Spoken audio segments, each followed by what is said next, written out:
आज की इस क्लास में हम बात करने वाले हैं कि कैसे हम कोई स्टोरी की बात करते हैं, कैसे हम एक्शंस के बारे में बात करते हैं। स्पेशली जो है स्पेशली हम कैसे इवेंट्स के बारे में बात करते हैं जो किसी स्पेसिफिक टाइम में एंड हो जाता है पास्ट में। इसका जो सबसे फंडामेंटल फॉर्म होता है उसे कहते हैं पास्ट इंडेफिनिट टेंस। इसमें जो है हम ऐसी बातों के बारे में बात करते हैं जो किसी टाइम पे ख़त्म हुआ है पास्ट में। स्पेशली जैसे हम कहते हैं she arrived sat down and open the book, यानी कि हम देख रहे हैं कि इसमें कंजिक्यूटिव वर्क हो रहा है, एक के बाद एक जो है दूसरा वर्क है, कंजिक्यूटिव टास्क है। पहले उसका जो है पहुंचना, फिर बैठना और फिर बुक को ओपन करना, यानी कि 3 टास्क हो रहा है। तो जब भी हमें इस तरह की बात करना होता है, जब भी हमें ये बताना होता है एक काम के बाद दूसरा काम होने के बारे में, तब हम जो है इस टाइम का यूज करते हैं, यानी कि पास्ट टाइम का यूज करते हैं, स्पेशली पास्ट इंडेफिनिट टेंस को। ठीक है, कभी कभी हम रिपोर्ट करना चाह रहे हैं कोई हिस्टोरिकल फैक्ट्स का या बायोग्राफिकल डिटेल्स देना चाहते हैं, तब भी हम इसी टाइम को यूज करते हैं। जैसे हम कहते हैं the company launched it's first product in 1998। ये एग्जाम्पल है इसका। तो इसमें हम बताना चाह रहे हैं कि जो कंपनी जो है, कंपनी ने जो पहला प्रोडक्ट था वो 1998 में लॉन्च किया। ठीक है, ये पास्ट की बात है, इसलिए हम इस टाइम में हम इसके बारे में बता रहे हैं। इसके बाद जो है हम कभी डिस्क्राइब करना चाहते हैं पास्ट के हैबिचुअल एक्शन। कोई ऐसा था, हैबिट में था लेकिन वो अभी नहीं है, पास्ट के हैबिट के बारे में बात करना चाहते हैं, ऐसा एक्शन जो पास्ट में था या कोई स्टेट्स। तो इनके बारे में बताने के लिए भी हम पास्ट टाइम का यूज करते हैं, पास्ट इंडेफिनिट टेंस का स्पेशली। और इसमें हम ये बात बताते हैं, जैसे कोई कह रहा है he smoked a pack a day when he was younger. तो यहाँ पे हम टाइम, स्पेसिफिक टाइम बता रहे हैं, जब वो छोटा था, यंगर था, जवान था, तब वो जो है पूरे दिन में जो है स्मोक करता था पूरा एक पैक। तो ये पास्ट का एक्शन है और हमें स्टेट कर रहे हैं हम लोग वॉज लगा करके, बी वर्ब्स का यूज करके, बी वर्ब्स का, कि इस समय। तो ये स्पेसिफिक टाइम बता रहे हैं हम लोग, यहाँ पे हम लोग देखेंगे स्पेसिफिक टाइम का हम जिक्र कर रहे हैं। तो ये बहुत इंपॉर्टेंट है कि हम जो बात करने वाले हैं उसको समझें कि उसका किस तरह का है। तो पास्ट के हैबिट के बारे में बात करना है, पास्ट के रूटीन के बारे में बात करना है, रिपीटेड टास्क के बारे में बात करना है जो कि पास्ट में था, प्रेजेंट में नहीं है, पास्ट में है। तो आप जो है पास्ट टाइम में, यानी पास्ट इंडेफिनिट, सिंपल पास्ट या पास्ट इंडेफिनिट टेंस में इसको बोलते हैं। अब जब आप इसको बोल रहे होते हैं तो इसमें वर्ब्स होते हैं, डिफरेंट फॉर्म होता है। तो कुछ रेगुलर वर्ब्स कहलाते हैं, कुछ को हम रेगुलर वर्ब्स कहते हैं। स्पेशली रेगुलर वर्ब्स को बनाने का तरीका होता है कि हम जो है बेस फॉर्म में, यानी बेस वर्ब फॉर्म में हम ईडी जोड़ करके बनाते हैं। स्पेशली जैसे अगर आप देखेंगे एग्जांपल यहाँ पे, जैसे वॉक है तो हमने बोला वॉकड, ईडी हमने जोड़ दिया इसमें। इसी तरह कुक है तो कुकड हो गया, लुक है तो लुक्ड हो गया। तो रेगुलर वर्ब्स इजी होता है बनाना, उसमें ईडी को ऐड करके उस वर्ब में, उस वर्ड में जो वर्ब के रूप में आया हुआ है उसमें ईडी जोड़ करके बना देते हैं। जो इरेगुलर वर्ब होते हैं वो टफ होते हैं और वो बिल्कुल चेंज हो जाते हैं। तो उसका ऐसे कोई ये नहीं है कि कोई तरीका है, बल्कि हमें उसे मेमोराइज करना पड़ेगा। अगर हम उसे यूज करना चाहते हैं सेंटेंसेस में, तो हम प्रैक्टिस के थ्रू हमें उन्हें यूज करने लगेंगे, यानी कि हम धीरे धीरे उन वर्ड्स को अपने सेंटेंसेस में अप्लाई करेंगे। कोई वाक्य बोल रहे हैं तो उस वर्ड को ऐड करेंगे उस सेंटेंस में और धीरे धीरे इसको यूज करने लगेंगे। जैसे मान लीजिए गो है, तो गो का अगर हम देखेंगे तो पास्ट फॉर्म में वेंट हो जाता है, पास्ट इंडेफिनिट में स्पेशली जिसे सेकेंड फॉर्म कहते हैं, तो चेंज हो जाता है बिल्कुल अलग ढंग से। ऐसा नहीं कि उसमें ईडी जोड़ रहे हैं या एन ऐड कर रहे हैं, बल्कि ये वेंट हो गया, कंप्लीटली चेंज हो जाता है। इसी तरह हैव है तो हैव का जो है हैड हो जाता है, सी का सा हो जाता है, यानी कि कंप्लीटली अपने फॉर्म को चेंज करते हैं और इन्हें ही इसीलिए इरेगुलर वर्ब कहा जाता है। ये रेगुलर वर्ब की कैटेगरी में नहीं आते हैं। ठीक है, तो अफर्मेटिव का जो है कंस्ट्रक्शन कुछ इस तरह से, अगर हम इसके बारे में बात करें कि कैसे हम इसको बनाते हैं, ज़्यादा डीप नहीं जाऊंगा। अगर आप इसमें डीप में जाना चाहते हो तो पहले ही ऑलरेडी एक क्लास मैंने इस पे बनाया है जिसमें पास्ट इंडेफिनिट के यूजेस के बारे में मैंने डिस्कस किया है, बट अब मोटा मोटी मैं आपको बता दूं यहाँ पे कि सब्जेक्ट और मेन वर्ब जो होता है, मेन वर्ब का सेकेंड फॉर्म आता है, ऑब्जेक्ट और अदर वर्ड्स इसमें दिखाई देते हैं और फुल स्टॉप। अगर आप बोल रहे हैं तो कुछ यही फॉर्म बनाएगा, लेकिन जब नेगेटिव बनाते हैं तो नेगेटिव के केस में जो है, नेगेटिव के केस में डिड नॉट का यूज करेंगे और बेस वर्ब का मेन फॉर्म ही रहेगा, ओरिजिनल फॉर्म ही यूज करेंगे, कोई सेकेंड फॉर्म नहीं यूज होता है। इसी तरह अगर इसका इंट्रोगेटिव क्वेश्चन बनाएंगे तो भी सेम है, डिड का यूज करेंगे और फिर यानी डिड इसमें हेल्पिंग वर्ब होता है। अगर देखेंगे तो डिड यहाँ पे जो है नेगेटिव बनाने के लिए हेल्पिंग वर्ब की जरूरत पड़ती है और वो है डिड। तो डिड यू कॉल इंट्रोगेटिव यानी कि सिर्फ अफर्मेटिव में सेकेंड फॉर्म यूज होता है और बाकी के सेंटेंसेस में डिड का यूज करते हैं। तो जैसे बोले डिड यू कॉल, क्या तुमने कॉल किया, इस तरह से आई डिडंट कॉल, मैंने कॉल नहीं किया। तो आप देख रहे हो हमने डिड का यूज किया है और कॉल जो है मेन वर्ब का फर्स्ट फॉर्म में दिखाई दे रहा है, ये भी मेन वर्ब का फर्स्ट फॉर्म है। इस तरह से हम जो है देख सकते हैं कि अफर्मेटिव के अलावा बाकी जगह पे हम इसी तरह यूज कर रहे हैं। टाइम एक्सप्रेशन इसमें दिख सकता है, जैसे यस्टरडे, लास्ट वीक, 2 days एगो, इन 2005, व्हेन आई वाज चाइल्ड, जब मैं बच्चा था तब से, मतलब हम टाइम दे रहे हैं, ठीक है। तो इसमें ये दिखाई देता है स्पेशली, लेकिन ऐसा कोई जरूरी नहीं है कि ये टाइम दिखाई ही देगा, लेकिन मोस्टली अगर आप बात कर रहे होते हो पास्ट में तो ये कुछ टाइम एक्सप्रेशन दिखाई दे रहा होता है। अगर हम पास्ट सिंपल पास्ट को अगर हम देखें कंटिन्यूअस के साथ चेंज करना, तो कंटिन्यूअस में वाज या वर लगता है और मेन वर्ब का आईएनजी फॉर्म, जिसे फोर्थ फॉर्म भी कहते हैं। एक आइडिया दे रहा हूँ कि क्या डिफरेंसेस है। तो इसमें हम एम्फेसाइज कर रहे होते हैं, जोर दे रहे होते हैं किसी ऑनगोइंगनेस, जो मतलब कोई काम है जो ऑनगोइंग है, पास्ट में वो काम चल रहा है, तब हम पास्ट कंटिन्यूअस का यूज करते हैं स्पेशली। और अगर प्रेजेंट परफेक्ट से इसका डिफरेंस देखें कि प्रेजेंट परफेक्ट में क्यों नहीं हम उस बात को कह सकते हैं, तो वो जो एक्शन है वो पास्ट में होता है और हो सकता है वो प्रेजेंट में भी चल रहा है, ठीक है। प्रेजेंट में भी उसका कनेक्शन दिख सकता है, उसका लिंक दिख सकता है कि पास्ट एक्शन है लेकिन प्रेजेंट में भी कोई कनेक्शन है। हो सकता है एक के बाद दूसरा सेंटेंस आ रहा है, 2 सेंटेंसेस दिखाई दे सकता है, लेकिन एक काम पहले फिनिश होता है और दूसरा काम बाद में। तो पास्ट परफेक्ट का हम यहाँ पे इसीलिए नहीं यूज करते हैं, इसमें जो है हैड दिखाई देता है स्पेशली हेल्पिंग वर्ब की जगह, और वर्ब का सेकेंड थर्ड फॉर्म दिखाई देता है, ठीक है। सिंपल पास्ट को अगर हम चूज कर रहे हैं बोलने में, तो आप समझ सकते हो इस जो बोलने वाला है उस काम को कंप्लीट कर रहा है विद इनफ, बिना टाइम ड्यूरेशन को दिए या बिना उस पर फोकस किए, ठीक है। एक्यूरेट यूज बात करूं तो ये जो स्टेटिव वर्ब्स के फॉर्म में बहुत ज़्यादा यूज होता है, जैसे लाइक, नो, बिलीव करना, ठीक है, वांट, इनके साथ बहुत ज़्यादा यूज होता है पास्ट इंडेफिनिट टेंस का। पास्ट कंटिन्यूअस हम स्टेटिव वर्ब्स के साथ नहीं यूज कर सकते हैं, लेकिन स्टेटिव वर्ब्स जो है पास्ट इंडेफिनिट में दिखाई देता है, ठीक है। जैसे अगर एग्जांपल देखें तो आप देख सकते हो आई न्यू द आंसर, मैं आंसर जान गया या जानता था, ठीक है। इस तरह का सेंस बना सकते हैं इसमें, हिंदी में अगर देखेंगे तो। क्रोनोलॉजिकल नरेशन भी आप पास्ट के इवेंट्स को मतलब एक के बाद दूसरे वाले, वही मैं कंसेक्यूटिव टास्क की बात कर रहा हूँ, की बात करते हैं। इसके बिना काम भी नहीं चल सकता, इंडिस्पेंसिबल है इसके बिना, अपरिहार्य। तो ये बहुत इंपॉर्टेंट है कि आप पास्ट की हैबिट की बात करें। अब मैं फाइनलाइज कर देता हूँ कि पास्ट की हैबिट की बात कर रहे हैं या पास्ट की रूटीन की बात कर रहे हैं, या कोई ऐसा एक्शन जो कॉन्जिक्यूटिव है, एक के बाद दूसरा है और वो पास्ट में है और वो कंप्लीट जैसा फील हो रहा है, वहां आप यूज करते हैं इसको, ठीक है। अब कुछ एग्जांपल्स देखते हैं। पहला, जैसे एक एग्जांपल देखिए कि इसका आंसर करेंगे तो करें कैसे। तो सबसे पहले इसमें डिड दिखाई देगा, अगर यस नो टाइप का क्वेश्चन है तो जैसे क्वेश्चन है did you finish your homework, यानी कि ये जानना चाहता है जो होमवर्क है वो फिनिश हो गया या नहीं। तो सबसे पहले देखें तो डिड यहाँ पे यूज हुआ है, जिससे हमें पता चला ये पास्ट टाइम के जो है इवेंट के बारे में बात कर रहा है, ठीक है। तो आप आंसर कर सकते हो, जैसे पहला आंसर कर यस आई फिनिश्ड इट, हाँ मैंने होमवर्क कर लिया है।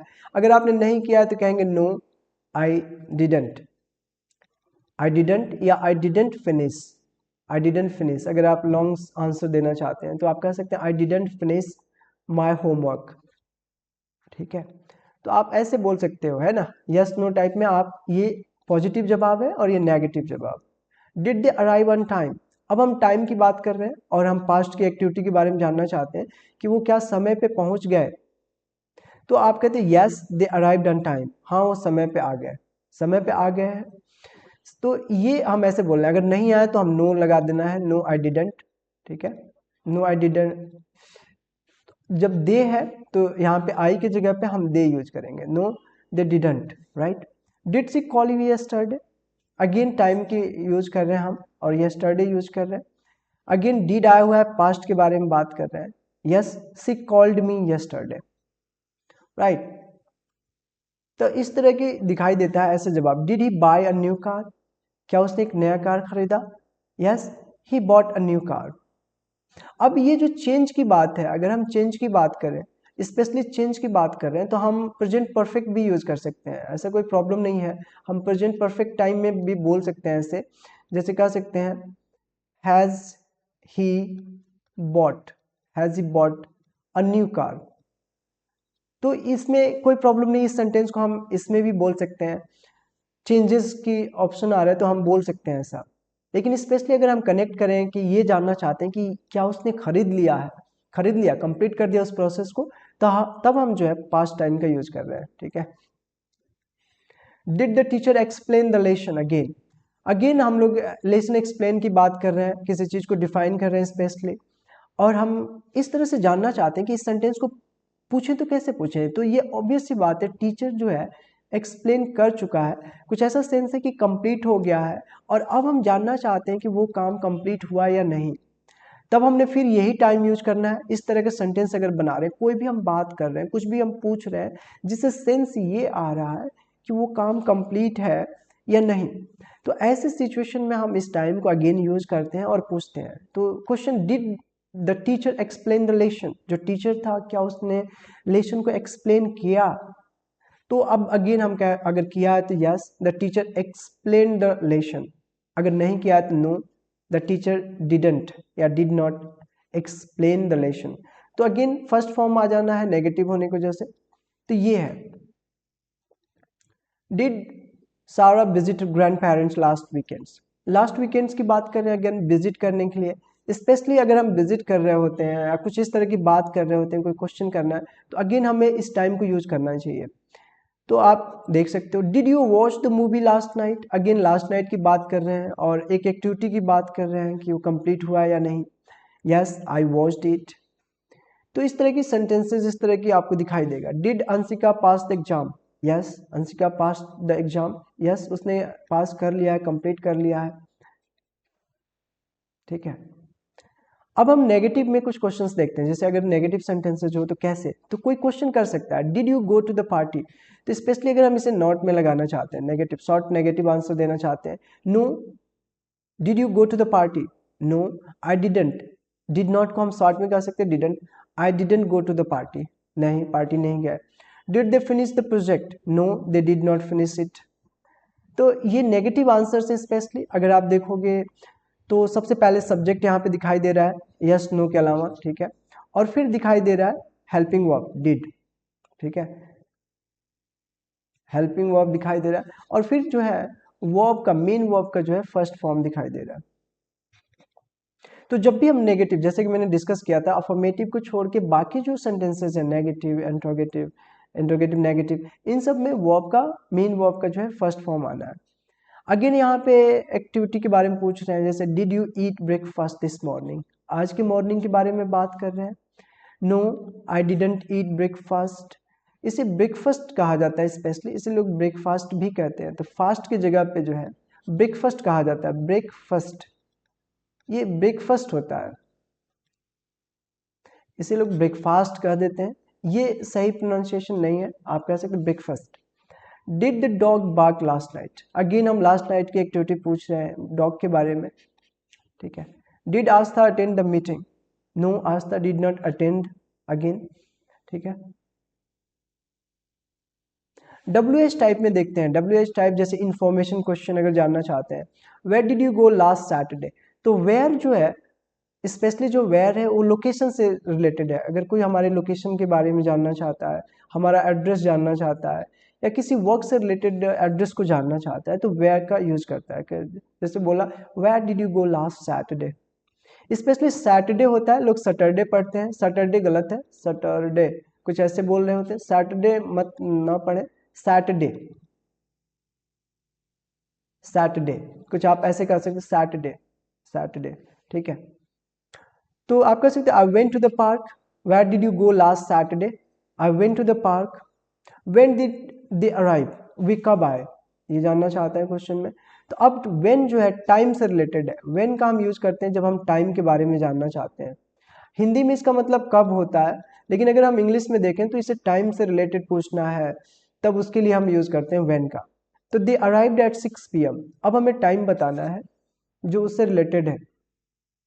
हूँ, हूँ जब हम लगाते हैं, जब हम किसी पर्सन के बारे में जानना चाहते हैं, कोई चीज़ जानना चाहते हैं कि आखिर कौन था, जैसे हूँ help you with the assignment, जो असाइनमेंट था उसके साथ किस कौन हेल्प किया, मतलब कौन हेल्प किया। तो माई फ्रेंड अहमद हेल्प में, मेरा जो फ्रेंड था अहमद उसने हेल्प किया, या जो भी आपका फ्रेंड है आप वो बताते हो। तो ये हूँ जो है हम क्वेश्चन करता है कि हम उस पर्सन के बारे में जानना चाहते हैं जिसने उस काम को फिनिश किया है। अगर हिंदी में देखें तो इसका मतलब होता है कौन। What did she cook for dinner? अब हम जनरल इंक्वायरी कर रहे हैं, जनरल क्वेश्चन कर रहे हैं पास्ट के बारे में, जनरल क्वेश्चंस हैं, स्पेशली देखेंगे what did she cook for dinner, dinner के लिए क्या बनाई। तो अगेन ये जनरल क्वेश्चन है, हम जानना चाहते हैं जनरल क्वेश्चंस अवेयरनेस को बढ़ाने के लिए कि अच्छा ठीक है डिनर में तो कुछ बनाया है, तो क्या बनाया।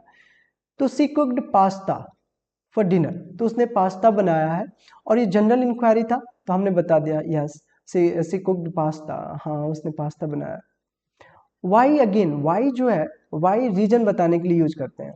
अगर क्वेश्चन में है वाई, तो रीजन पूछ रहा है या कॉज पूछ रहा है। तो आपने पूछा why did he leave the meeting early, उसने मीटिंग अर्ली क्यों खत्म किया। तो since he left because he felt unwell, तो हम रीजन बता रहे हैं बिकॉज यूज करके, वो अच्छा फील नहीं कर रहा किया, इसलिए वो मीटिंग को छोड़ दिया, पहले चला गया। तो अगेन बिकॉज रीजन पूछना चाह रहे हैं कि क्या रीजन था कोई काम ना करने का या करने का। तो जब भी आप कोई काम कि क्यों ऐसा उसने ऐसा क्यों किया, या कुछ भी इस तरह का सेंस लाना, हिंदी में अगर वाई का मतलब देखेंगे तो क्यों होता है, लेकिन अगर इंग्लिश बोल रहे हैं, अगर आपको हिंदी में नहीं घुसना है, तो इसका सेंस सीधा है कि रीजन बता दीजिए आप। अगर वाई क्वेश्चन में दिखाई दे रहा है तो आपको रीजन बताना है। हाउ, हाउ जो वर्ड है, हाउ से मतलब होता है अगेन मेथड, कोई मेथड क्या था, प्रोसेस क्या था, उस प्रोसेस के बारे में डिस्कस करने के लिए हम हाउ यूज करते हैं, पूछते हैं। मेथड हो गया, या तरीका क्या है, वे। तो उसने क्वेश्चन किया how did you get to work yesterday, जो कल तुम कैसे गए। तो अगेन प्रोसेस जानना चाहता है, मेथड जानना चाहता है, क्या क्या चीज यूज करके तुम काम पे गए कल। तो how did you get to work yesterday, कल काम पे कैसे गए। आई टुक द बस, मैं बस लिया, मतलब बस से गया। तो अगेन हम जानना चाहते थे कि मेथड क्या यूज किया, तो बस हमने यूज कर दिया, ठीक है। अब विच जो है स्पेशली इंडिकेट करता है, स्पेशली कोई जानकारी लेना चाहते हैं, जैसे कोई काम था तो कौन सा। तो स्पेशली अगर विच को देखें, विच जो है इंफॉर्मेशन देता है स्पेशली ऑब्जेक्ट के बारे में, किसी ऑब्जेक्ट्स के बारे में जो कि नॉन लिविंग है मोस्टली, जिनमें जीव प्राण स्पेशली जिसके अंदर मतलब लाइफ नहीं है। तो तो विच का यूज करते हैं, इसको हिंदी में देखें तो कौन सा, कौन सी, कुछ इस तरह का सेंस आता है, ठीक है, कौन सा, कौन सी, कौन से, इस तरह का सेंस आता है। तो यहाँ क्वेश्चन है which book did you read last month, last month आपने कौन सी किताब पढ़ी। तो आई read Anjaam by Sahil Hasan, suppose करिए कि आपने जो भी बुक पढ़ा उसका नाम लिया आई रेड। इसको स्पेशली इस सेकेंड वर्ब के फॉर्म में रेड पढ़ते हैं, लिखते रीड हैं, तो पहले फॉर्म में से रीड पढ़ते हैं, सेकेंड फॉर्म में से रेड पढ़ते हैं, थर्ड फॉर्म में भी इसे रेड ही पढ़ा जाता है। तो आई रेड जैसे कि रेड कलर होता है, उसी तरह से इसका प्रोनाउंसिएशन होता है। I read Anjaam by Sahil Hasan. Whom did you invite to the celebration, again अब लिविंग लाइफ के बारे में पूछना चाहते हैं, किसी के बारे में। तो होम जो है अगेन कंसर्न है किसको, तो अगेन लिविंग थिंग के बारे में स्पेशली जब हम क्वेश्चन करना चाहते हैं, तो हम whom का यूज करते हैं। whom did you invite the celebration? Celebration में किसको इनवाइट किया है, किसको बुलाया है, आमंत्रित किया है।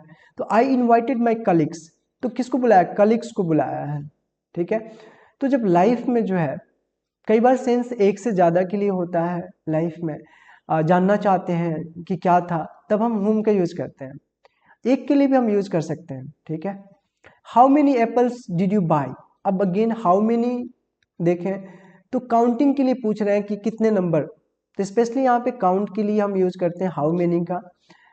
ये किसी भी चीज़ से रिलेटेड हो सकता है, कोई फ्रूट हो सकता है, कुछ भी हम जानना चाहते हैं कि कितना कितना कितने पीस या कितना था, तो इसके लिए हम हाउ मेनी लगाते हैं। हिंदी में इसका मतलब होता है कितना, कितने से मतलब सेंस होता है कितना, कितनी, इस तरह का सेंस आता है।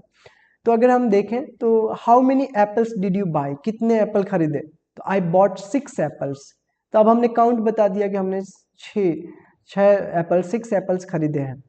ठीक है, इसी तरह अब व्हाट का जो है सेंस हम किसके लिए भी, जैसे टाइमिंग के लिए या कुछ इस सेंस के लिए भी जनरल क्वेश्चन के साथ साथ उस टाइम के लिए भी यूज करते हैं। जैसे what time did the film start, किस समय जो फिल्म था स्टार्ट हुआ, तो हम whom वगैरह यूज नहीं करते हैं या विच टाइम नहीं यूज करते हैं, बल्कि बोल देते हैं व्हाट के साथ जो है वो जो वर्ड है, टाइम है, टाइम आ गया या बुक आ गया, ऐसे भी which book did you read, ऐसे भी आप बोल सकते हो विच बुक के वहाँ पे यूज करें नॉन लिविंग के लिए। सिमिलरली व्हाट टाइम जब आप जनरल इंक्वायरी करना चाहते हैं किसी चीज़ टाइम से रिलेटेड या कोई ऑब्जेक्ट है उससे रिलेटेड, तो आप इसको यूज करते हैं और बोल देते हैं what time did the film start, the film started at 8:30। तो आप वेन लगाने के बजाय आपने व्हाट लगा दिया जनरल क्वेश्चन से कनेक्ट करने के लिए। आप ऐसे भी पूछ सकते हो when did the film start, film कब शुरू हुआ, तो आप ऐसे भी बोल सकते हैं। लेकिन चूंकि आप जनरल क्वेश्चन से कनेक्ट करना चाह रहे हैं तो आपने यूज किया what time did the film start. तो ये जनरली बहुत देखने को मिलता है, जनरल लोग बात कर रहे होते हैं उसमें ये दिखाई देता है। तो आप इस तरह से भी क्वेश्चन को बना सकते हैं। अब WH में नेगेटिव आंसर्स कैसे कर रहे हैं, जैसे या नेगेटिव कैसे बना रहे हैं, तो जब आप एक्सपेक्टिंग कर रहे हैं नेगेटिव सिंपल पास्ट में तो कुछ इस तरह से आंसर दिखाई देता है, जैसे why didn't you call me last night. अभी जो डिडेंट है आप इसको ऐसे भी बोल सकते हैं why did you not why did you not call मी, या आगे जो भी है लास्ट नाइट। तो आप इसको ऐसे भी बोल सकते हैं, लेकिन आसान देखा जाए तो प्रोफेशनल वे में भी लोग यूज करते हैं, नेटिव अमेरिकन भी इसको यूज करते हैं। नेटिव अमेरिकन या ब्रिटिश में भी आप देखोगे ऐसे लोग बोलते हैं और बहुत ही यूज होता है ऐसा। इसको शॉर्ट करके इजी कर देते हैं, डिड के साथ नॉट को ऐड कर देते हैं क्वेश्चन वर्ड के साथ। Why didn't you call me last night, मतलब जो पिछली रात जो है तुमने मुझे क्यों नहीं कॉल किया। तो अगेन हम रीजन जानना चाहते हैं नहीं के साथ, है ना। I didn't call because my phone battery diet, मैंने इसलिए कॉल नहीं किया। ठीक है, तो यहाँ पे जो है हम बता रहे हैं रीजन को बात कर रहे हैं अगेन बिकॉज, क्योंकि फोन की जो बैटरी थी वो डेड थी, वो खत्म हो चुकी थी, इसलिए I didn't call because my phone battery diet. Who didn't attend the class yesterday, again हम उस पर्सन के बारे में जानना चाहते हैं जिसने जो है कल क्लास को अटेंड नहीं किया। Mike didn't attend the class. When didn't she receive the letter, again हम डिडेंट यूज कर रहे हैं और टाइम जानना चाहते हैं। She didn't receive it last week नहीं मिला उसे, इस वीक मिला है, कुछ इस तरह का सेंस हो सकता है। What didn't he tell you about the plan, plan के बारे में क्या नहीं बताया, अगेन जनरल क्वेश्चन है। He didn't tell me the exact date, जो एग्जैक्ट डेट था वो नहीं बताया। Which task didn't you complete, कौन सा टास्क था जिसको तुमने कंप्लीट नहीं किया। I didn't complete the report and summary, report और समरी को कंप्लीट नहीं किया। How didn't the team win the match, जो टीम थी वो मैच कैसे नहीं जीती। ठीक है, the team didn't win because they missed many chances, उन्होंने कई सारे मिस्टेक्स किए, कई सारे चांस को मिस किया, इस वजह से वो जीत नहीं पाए। Why didn't the store accept the return, again reason पूछ रहे हैं। it didn't accept the return because the receipt was missing, specially इसको कुछ लोग रिसिप्ट पढ़ते हैं, ये रिसिट होता है। ठीक है, रिसिट। रिसीट इसे पढ़ते हैं, ठीक है। पी इसमें साइलेंट होता है। I didn't accept the return because the receipt was missing. receipt नहीं था, रसीद नहीं था, इस वजह ये प्रॉब्लम हुआ। Who didn't bring their book to the class? कौन है, अगेन हम जानना चाहते हैं उस पर्सन के बारे में जो बुक को नहीं लाया। Several students didn't bring their books. बहुत सारे स्टूडेंट्स बुक्स को नहीं लेकर के आए। What time didn't the meeting finish? किस समय तक मीटिंग फिनिश नहीं हुआ? तो the meeting didn't finish by 5 PM. 5 बजे तक मीटिंग जो है फिनिश नहीं हुआ। तो देखें तो हम क्या बात कर रहे हैं, इस टाइम में जितना भी हम बातें कर रहे हैं वो रिलेट कर रहा है पास्ट में हुए किसी एक्टिविटी के बारे में, पास्ट रूटीन या हैबिट के बारे में, ठीक है। तो जब भी हमें इस तरह की बात करना है, इस टाइम को हमें यूज करना है, या किसी कंसेक्यूटिव टास्क के बारे में बात करना चाह रहे हैं, बताना चाह रहे हैं, ऐसा हमने एप्लीकेशन देखा। तो जब भी हमें पास्ट यानी कि भूत से रिलेटेड, बीते हुए समय से रिलेटेड, ठीक है, कुछ बताना है, तब हम इस टाइम को यूज करते हैं, और वो इस फॉर्म में ही होता है। ऐसा नहीं कि एक काम के कंप्लीट होने के बाद से जो है दूसरा प्रेजेंट मोमेंट से कनेक्ट कर रहा है। इसका प्रेजेंट मोमेंट से कोई कनेक्शन नहीं दिखाई देता है मोस्टली, बल्कि ये जो है मेमोरी का एक फॉर्म रहता है, लेकिन ये पास्ट में ये कंप्लीट हो चुका रहता है ये टास्क, ठीक है। तो जब भी ऐसी इस तरह की बात करना है, आप इस टाइम को यूज करना, ठीक है। ये जो स्पेशली अगर इसमें आप कंफ्यूज हो, पास्ट इंडेफिनिट इसे कहते हैं, ठीक है। अगर आप इस टाइम के बारे में कंफ्यूज हो तो आप मेरे दूसरे क्लासेस को चेक करें। That's all, thank you.